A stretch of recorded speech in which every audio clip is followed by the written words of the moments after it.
Matthew chapter 1. I've gone a snail's pace thus far.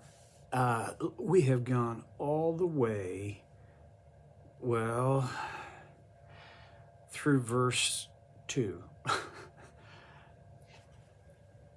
Abraham was the father of Isaac, Isaac the father of Jacob, Jacob the father of Judah and his brothers, Judah the father of Perez, and Zerah, whose mother was Tamar.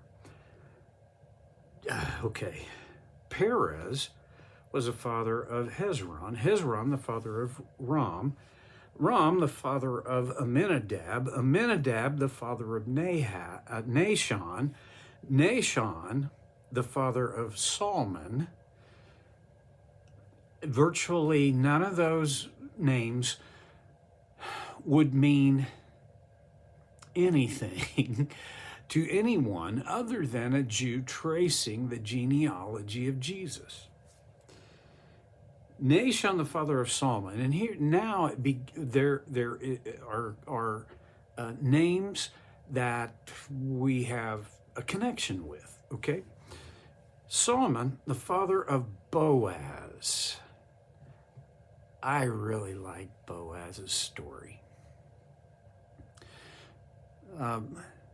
Whether through inheritance or diligence, it's never made really clear, but Boaz was a wealthy landowner in Israel, near Bethlehem. His holdings were big enough, he was wealthy enough that he had a large number of field hands at the very least.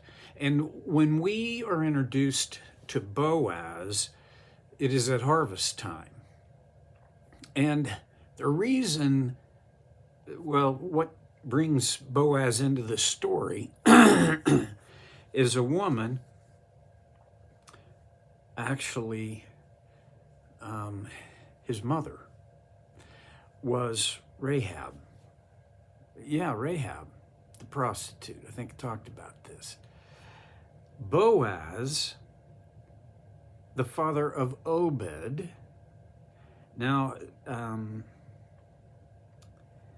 Obed, whose mother was Ruth.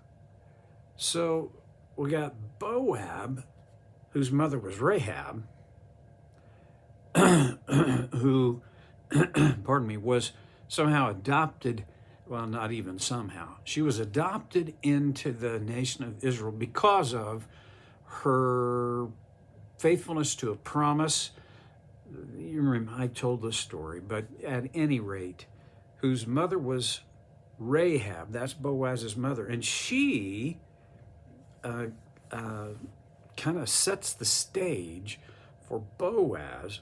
Boaz was the father of Obed, whose mother was Ruth. What now? Here's how that worked. Ruth was married to Boaz, and that's the story that I really love. You if you're an Old Testament person, or if you're a romantic, I think probably the most, or maybe the second most romantic story in all the Bible is the story of Boaz and Ruth. Ruth was not an Israelite. She was a Midianite and a widow.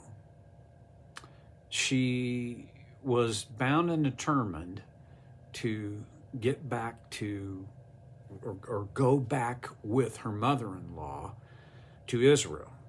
Her mother-in-law she was a widow, she had lost 2 sons, and she, you should read it for yourself. There's a great narrative in the book of Ruth that bears her name. Ruth goes back with Naomi. her mother-in-law. And one of the, to me, it's very emotionally powerful aspects of that particular story is Naomi actually, she said to Ruth, don't come with me. I can't provide for you. Stay here, remarry, make a life for yourself. But Ruth said, no, I'm in. I'm coming with you. And a very tender and meaningful dialogue there where Ruth says, your people will be my people. Your God will be my God. What she's saying is, I am leaving the security and the comfort of my old life. I'm coming with you to make a new life. Even if that new life is filled with difficulty and challenges and well, finally Naomi says, all right.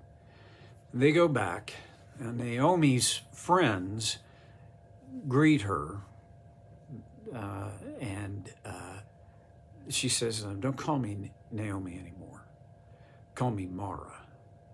And Mara means bitter or bitterness. Her life had become bitter.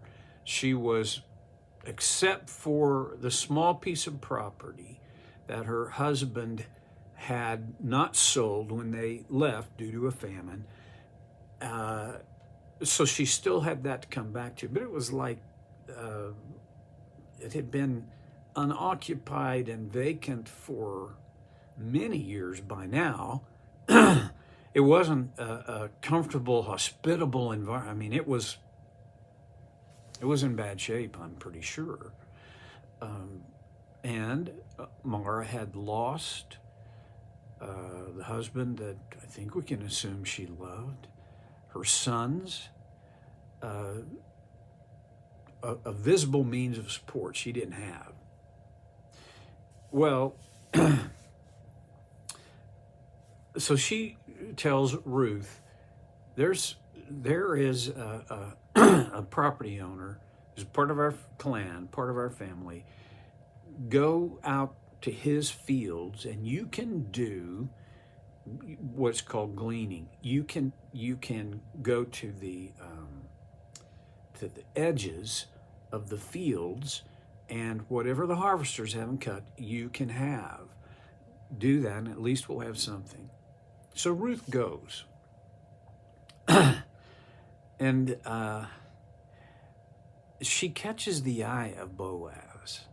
So evidently, part of Jewish culture is that it was actually a command to leave the edges of the fields and leave the dropped stalks of grain for the poor. And so there she was in the field. The rest of the workers in the field were men. And when Boaz saw her, I think she was an attractive woman, but we don't really get that from the text. He saw her and said, who is that woman? And one of the workers said, well, she came back with Naomi and basically told him what he knew of the story. And Boaz says, okay, you guys leave her alone and take care of her. And then Boaz invited her to join him for refreshments. Taking some liberties, this would have been a terrific love story. It is a terrific love story, but the filling in of the gaps could have been fun for an author. Well, here's the bottom line.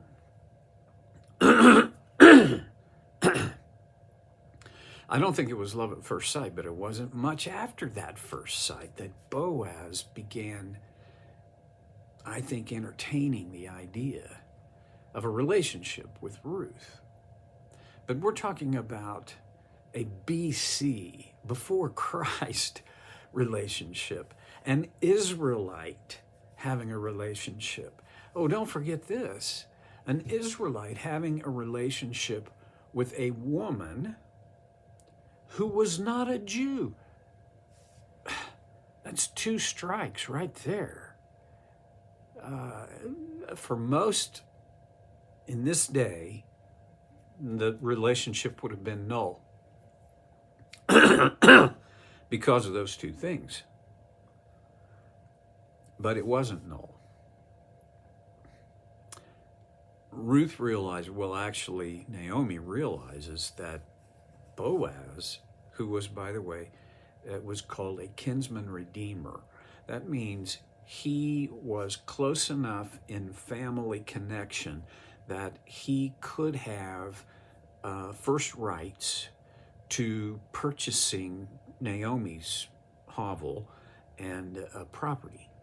And that would not have meant just, I get the property. It meant he gets the people to care for, becomes obligated to care for them. Well, Boaz knows this.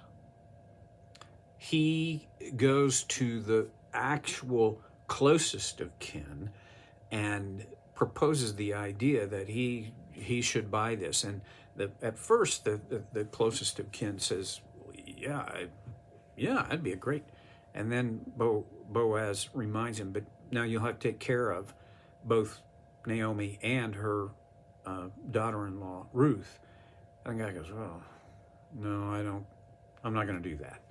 So the transaction occurs.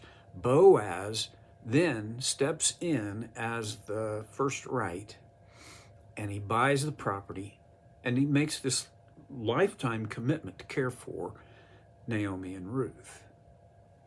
Well, I'm going to run out of time before I keep expanding on this great story, but here's the bottom line. Boaz takes Ruth as his wife. And I really, if you want a story that'll kind of warm the cockles of your heart, not too far past Valentine's Day, read Ruth. Boaz marries her, and she gives birth to Obed. Now, we don't know much about Obed, except that when Obed was born, Naomi was no longer Mara. She was no longer bitter. But her heart was filled, and she felt her life was fulfilled, and she became the caregiver, other than Ruth, for her grandbaby.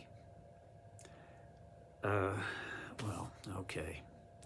Then Obed, he grows up and he becomes the father of Jesse. You might recognize Jesse's name for more reasons than Jesse James comes to mind. This is because he was the father of David. We're going to come back to this next time because there's not enough time to pursue it very much further today. So I'll see you next time on Soul Care with Stevie Boy.